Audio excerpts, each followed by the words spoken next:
Ayan. Siya mo.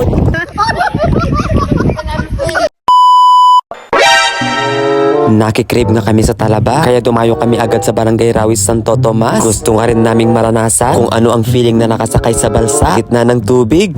Ang lakas ka ng loob namin na sumakay sa balsa, mga ses. At buti pa tong pinsan ko napunta sa tamang sasakyan kasama si auntie. Samantalang kami, walang kasigaruduhan na makakabalik kami, na makakabalik ng hindi basa.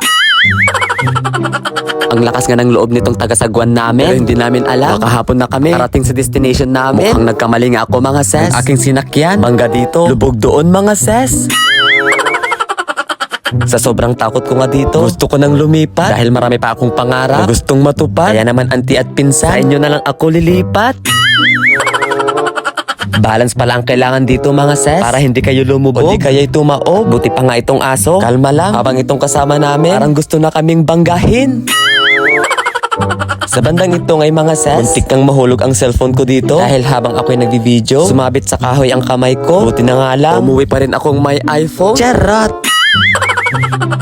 Itong mga kasama nga namin, parang di sila umaandar. Paano naman kasi, motor lang sila magaling magpaandar.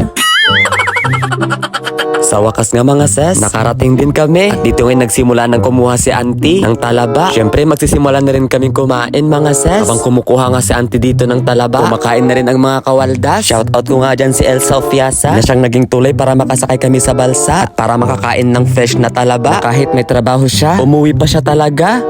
For today's video nga, mga ses, short vlog lang ang aking ginawa dahil inuna namin ang pagkain ng talaba. Shoutout ko rin si auntie na aming nakasama dahil sila nga ang may-ari dito. Kung gusto nyo nga pumasyal din dito, message nyo na ako para maranasan nyo na rin kung ano ang feelings dito. Bayad nga ang mga ito, mga ses. Yun nga lang, kinulang kami sa bala, kaya nagkaroon kami ng bala na 100, mga ses. Eh paano hindi magkakaroon ng balance? Nasobrahan kami sa paglalamon. Oh no!